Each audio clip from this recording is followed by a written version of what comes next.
तिरंगा लगाने से आपको रोजगार मिल जाएगा? इस देश के देशभक्ति क्या तिरंगा लगाने से आती है?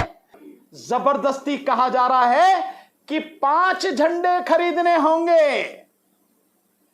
5 झंडे, 100 रुपए का झंडा दिया जा रहा है। जिन्होंने जीवन में कभी भी भारत का झंडा अपने ऑफिस पर नहीं लगाया, वो आज देशभक्ति के लिए तिरंगे की बात कर रहे हैं। ये वही लोग हैं जिन्होंने 1948 में आरएसएस ने पैरों के नीचे कुचला, यही तिरंगा पैरों के नीचे कुचला। ये वो लोग हैं जो आज स्वतंत्रता दिवस की बात कर रहे हैं। और आपके और जो गोदी मीडिया है, जो गुलाम और दलाल मीडिया है, उसके माध्यम से ढोल पीटा जाता है कि सरकार ने ये कर दिया, बल्कि सच्चाई इस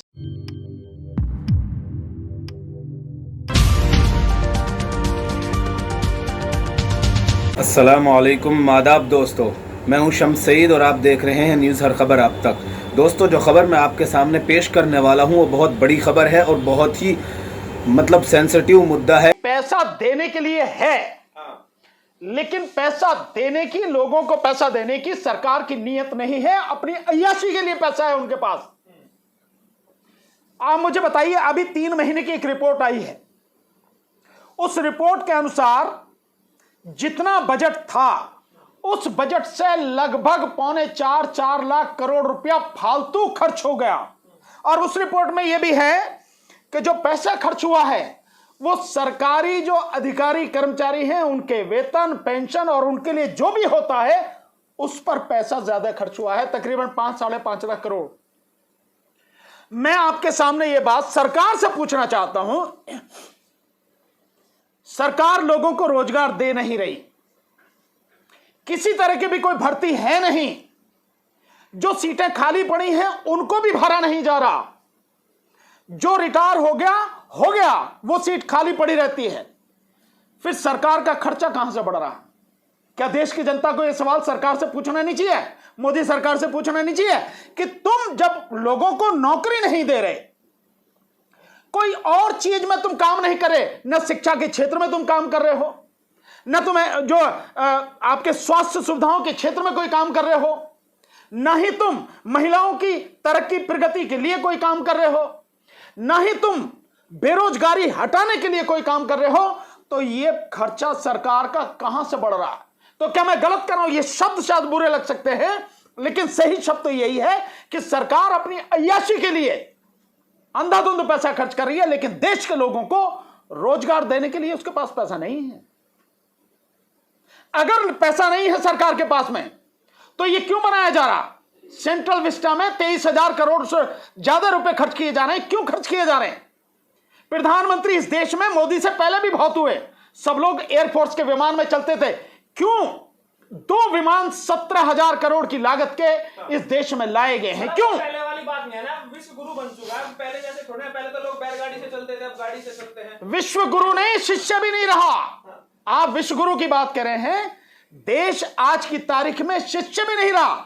अगर विश्व गुरु बन चुका है तो मैं आप सबसे साथियों से सवाल पूछता हूं, आपके माध्यम से इस सरकार से सवाल पूछता हूं, और इस सरकार के उन अंधभक्तों से सवाल पूछता हूं जो विश्व गुरु चिल्ला रहे हैं और भक्ति में मग्न हैं कि अगर विश्व गुरु बन गया तो इस देश में हर साल बाहर पढ़ने जाने वाले बच्चों की संख्या क्यों बढ़ती जा रही है?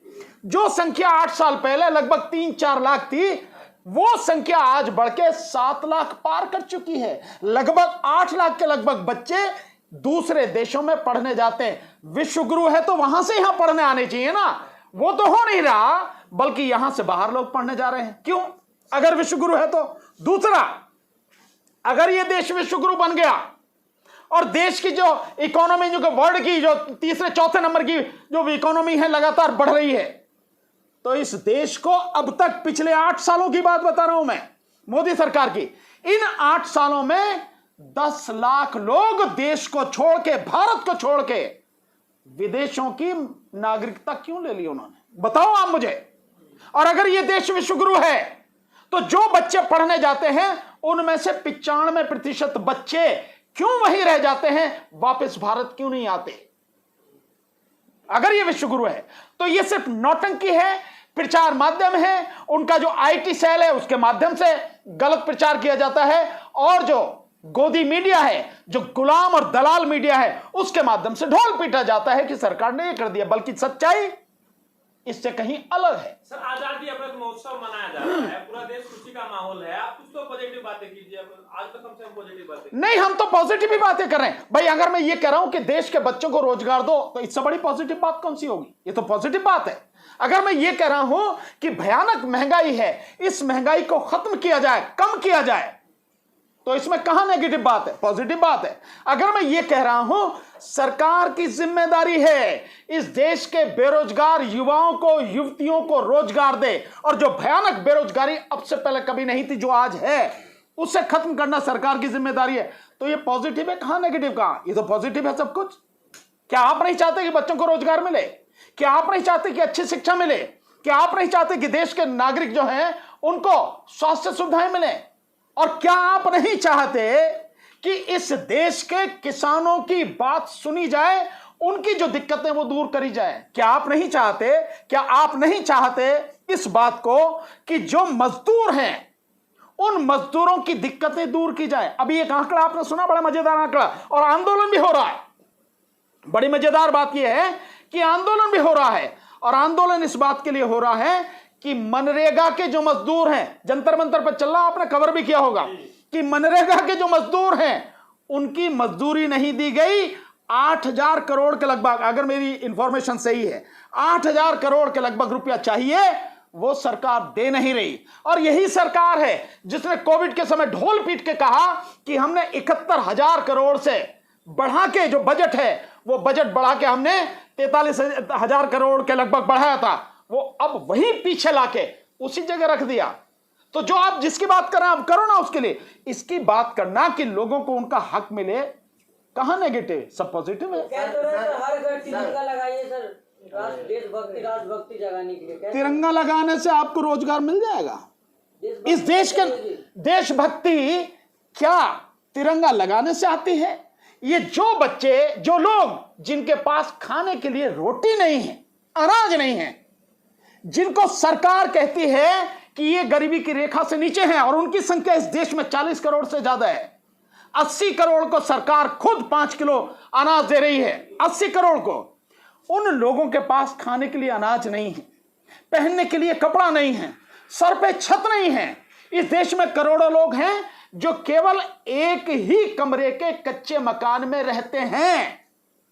उन लोगों से आप ये उम्मीद करते हो कि 25 रुपए का झंडा सरकारी रेट है? ये मैं आपको दिखा रहा हूं, इसकी आपको बड़े मजेदार वो बताता हूं बात, कि 25 रुपए का मिनिमम झंडा है। वो झंडा उन्हें खरीदना होगा, लगाना होगा। और उत्तर प्रदेश में इसकी एक बड़ी मजेदार बात है, उत्तर प्रदेश में इस झंडे के लिए आप देखेंगे कि जो राशन की दुकानें हैं, उन राशन की दुकानों पर जबरदस्ती कहा जा रहा है कि 5 झंडे खरीदने होंगे।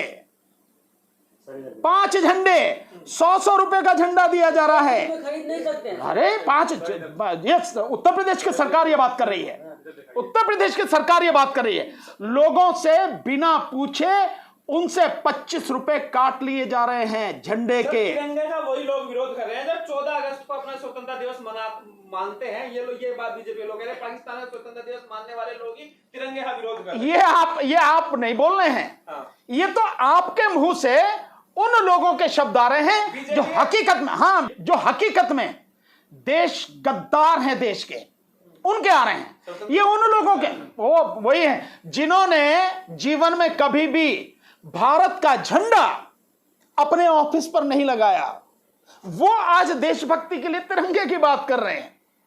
ये वही लोग हैं जिन्होंने 1948 में आरएसएस ने पैरों के नीचे कुचला, यही तिरंगा पैरों के नीचे कुचला। ये वो लोग हैं जो आज स्वतंत्रता दिवस की बात कर रहे हैं, और आप क्या मतलब झंडे की बात कर रहे हैं, तिरंगे की बात कर रहे हैं, जो आज भी अपनी डीपी में तिरंगा लगाना जो ठीक नहीं समझते, आप उनकी बात कर रहे हैं। आप ये लोग सिखाएंगे देशभक्ति। देशभक्ति के लिए किसी इस तरह के आयोजन की जरूरत नहीं होती। देशभक्ति अंदर से होती है। देशभक्ति लोगों के खून में शामिल है, इनके खून में शामिल नहीं है। देशभक्ति लोगों की रग रग में शामिल है, वहां से आती है देशभक्ति। तिरंगे की आड़ में क्या काले कामों को छुपाया जा रहा है? स्वाभाविक है, केवल काले काम नहीं, तिरंगे की आड़ में इस देश को बेचने की जो लगातार कोशिश चल रही है उसको, और इसके अलावा तिरंगे की आड़ में हर वो जनता से जुड़ा हुआ मुद्दा, उससे ध्यान भटकाया जा रहा है। अभी एक मजेदार आपने चीज देखी होगी, अभी अरुण जी आपसे जरा मुखातिब होना चाहूंगा मैं, अभी बड़ी मजेदार बात, और वो बात ये है कि अभी 5 लाख वो उसकी 5GB की वो हुई है ना, 5G की ऑक्शन हुई है, नीलामी 5G स्पेक्ट्रम की। आपको मालूम है बीजेपी के आने से पहले क्या था 2G वाले में 1,76,000 करोड़ के घोटाले की बात थी। ये 5 लाख करोड़ से ज्यादा का जाना था 5G स्पेक्ट्रम, 5 लाख करोड़ से ज्यादा का, लेकिन गया कितने का है? 1.5 लाख करोड़ का। और आपको मालूम है उस 1.5 लाख करोड़ में से सरकार के खाते में कितना आएगा, हाथ में कितना आएगा? मात्र 13,887 करोड़ रुपए एक साल में। और ये कब तक आएगा बाकी नहीं जानते, और ये भी सब जो आएगा वो भी सरकारी बैंकों से लोन लेकर ही सरकार को दिया जाएगा। बीजेपी के खाते में? हाँ, जो भी समझ लो आप, बीजेपी के खाते में, ये तो दिखाने के लिए सरकार के में आएगा। बाकी इस 1.5 लाख करोड़ में जो दिया गया है उसके अलावा जो होगा उसमें से बंदरबाट होगी जो सरकार के खाते में आएगा, चाहे वो इलेक्टोरल बॉन्ड के माध्यम से हो और या किसी भी और माध्यम से हो। सर एक सवाल यह है कि अभी आपने कहा था कि जो है लाखों लोग जो यहाँ से नागरिकता छोड़ गए, ये वो लोग भी तो हो सकते हैं जिन्हें देश से मोहब्बत ना हो। नहीं, मैं नहीं मानता कि जिन्हें देश से मोहब्बत ना हो, लेकिन मैं ये जरूर मानता हूं, मेरा हो सकता है उन्हें देश से मोहब्बत हो या नहीं हो, मैं इस पे कमेंट किए बिना, पर एक चीज मेरे दिमाग में जरूर आती है, अगर ये लोग, और ये हैं कौन? ये हैं इस देश के करोड़पति और अरबपति और खरबपति लोग हैं जो देश छोड़ रहे हैं। तो आपकी बात भी बहुत हद तक सही हो सकती है, पर मैं उससे अलग हटके एक बात कहना चाहता हूं। कम से कम ये जो लोग हैं इनको इस बात का एहसास जरूर हो चुका है कि भारत की स्थिति लगातार बिगड़ रही है और देश में कुछ भी हो सकता है। देश गृह युद्ध की तरफ जिस तरह से ढकेला जा रहा है, जिस तरह से बद से बदतर इसकी स्थिति होती जा रही है, उस स्थिति में उनको लगता है कि यार यहां से छोड़कर भारत की दूसरे देशों की नागरिकता लेकर आराम से सुकून से वहां रहो, कुछ भी हो सकता है। आज जिस तरीके से प्रधानमंत्री मोदी का विरोध कर रहे हैं, कहा जाता है कि जब तक मोदी का राय नहीं लिया जाए पूरी दुनिया में कोई फैसला नहीं लिया जाता। अरे यार, अनपढ़ आदमी की राय लेगा कोई? बेकार की बात करो यार तुम भी। क्या बात कर रहे हो आप? कोई अनपढ़ आदमी की राय लेगा? उन्होंने तो पढ़े लिखे की बात हो तो कोई बात हो। और यूक्रेन का युद्ध रुकवा दिया। हाँ बिल्कुल, जरूर, बिल्कुल रुकवा दिया होगा। मतलब ये जो है गोदी मीडिया द्वारा और उनके जो IT सेल है उसके द्वारा जो प्रचार किया गया, आप कहते हो कि शक्तिशाली व्यक्ति है कि उस शक्तिशाली व्यक्ति की सच कुछ भी बाहर आ जाए उससे टांगें कांपती हैं। इतना शक्तिशाली व्यक्ति है वो, इतना शक्तिशाली व्यक्ति है कि मीडिया के लोगों के जवाब देने से उसकी रूह तक कांपती है। वो इतना शक्तिशाली व्यक्ति है कि 8 साल में एक भी प्रेस कॉन्फ्रेंस कर नहीं सका। इतना शक्तिशाली व्यक्ति है, और इतना शक्तिशाली व्यक्ति है कि उसकी हिम्मत नहीं होती कि लोगों के सामने आके सच कह सके। झूठ में जीता है, झूठ के अलावा उसके पास कुछ नहीं है। सुबह से शाम तक, रात दिन 24 घंटे झूठ ही झूठ, और कुछ है ही नहीं। अंत में दोस्तों आपसे निवेदन है कि आप हमारे इस चैनल को लाइक करें, शेयर करें और सब्सक्राइब करें ताकि आपको लेटेस्ट खबरें और अपडेट मिलती रहें। और साथ के साथ आपसे निवेदन है कि हमारे फेसबुक पेज हर खबर आप तक को ज़रूर लाइक और फॉलो करें। और इस खबर में इतना ही, हमें दीजिए इजाज़त। आगे फिर मुलाकात होगी आपसे किसी ऐसी खबर के साथ। तब तक के लिए जय हिंद, धन्यवाद दोस्तों।